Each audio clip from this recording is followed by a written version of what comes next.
தௌபா என்று சொன்னால் என்ன? தௌபா என்று சொன்னால் ஒரு மனிதன் பாவத்தை விடணும் ஒன்று. அதே போன்று பாவத்தை விடுறது காரணம் என்ன?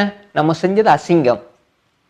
பாவம் ஒரு மனிதனை எப்பயுமே பாவம் செய்கின்ற பொழுதுதான் இன்பமாயிருக்கும், அதுக்கு பிறகு நிரந்தரமான கவலையை கொடுக்கும்.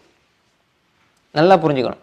பாவம் அந்த டைம்ல தான் இன்பமாயிருக்கும், அந்த டைம்ல இன்பமாயிருக்கும், அதுக்கு பிறகு நிரந்தர கவலையை தரும். எனவேதான் பாவத்தை அதனுடைய அற்பத்தை கருதி அசிங்கத்தை கருதி அதை விட வேண்டும், அதை செய்ததற்காக வருத்தப்பட வேண்டும், அதை திரும்பி நான் செய்ய மாட்டேன் என்று உறுதி பூண்டு அல்லாஹ்விடம் கேட்க வேண்டும். அப்படித்தான் கேட்க வேண்டும். அல்லாஹ் இடத்துல அல்லாஹ் பாவத்தை மன்னிச்சுட்டு நம்ம கேட்கிறோம், பாவத்தை விடணும், அதுக்கு கவலைப்படணும், திரும்ப அந்த பாவத்தை நம்ம செய்ய மாட்டோம் என்ற உறுதியோட அல்லாஹ் இடத்துல தௌபா செய்யணும். இந்த நாளும் தௌபா செய்யும் பொழுது நம்ம என்ன செய்யணும்? கவனிக்க வேண்டியது. அதே நேரம் லா தஸிஹ், இப்னு ஹஜர் ரஹிமஹுல்லாஹ் சொல்றாங்க, லா தஸிஹு தௌபத்து அஷ்ஷர்ஐயா, ஷர்ஐயத்தான தௌபா, அதாவது தௌபா என்பது உண்மையில நம்ம கேட்கிற தௌபா, நம்ம கேட்கிற அல்லாஹ் இடத்துல கேட்கிற தௌபா இருக்குதானே, அது அல்லாஹ் இடத்துல ஏற்றுக்கொள்ளப்பட மாட்டாது, அங்கீகரிக்கப்பட மாட்டாது, இஹ்லாஸ் இருந்தாலே அன்றி. இஹ்லாஸோட நம்ம கேட்கணும்.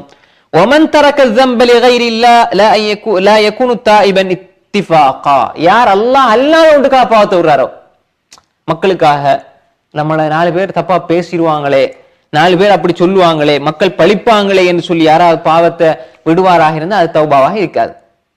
என் வைஃபுக்காக தான் நான் இதை விடுறேன், என் புள்ள சொல்லிட்டேன் நான் விடுறேன். நிறைய பாப்பமார் சொல்லுவாங்க, நீங்க ஏன் சிகரெட் குடிக்கிறத விட்டுட்டீங்கன்னா என் புள்ள சொன்ன அதில் விட்டுட்டேனா. பார்த்தீங்களா, இதெல்லாம் எவ்வளோ மனிதனுடைய அந்த பலவீனத்தன்மை தான் அது. அல்லாஹ் சொன்னா கேட்கல, நீ உன்னை பொண்டாட்டி சொல்றதுக்காக நீ கேட்கிறாய். இதுதான் மனிதனுடைய நிலை. அப்ப அப்படி யாராவது ஒரு பாவத்தை விடுவாராக இருந்தால், அந்த பாவத்தை அவர் விடுவாராக இருந்தால் அவர் தௌபா செய்தவராக கணிக்கப்பட மாட்டார்.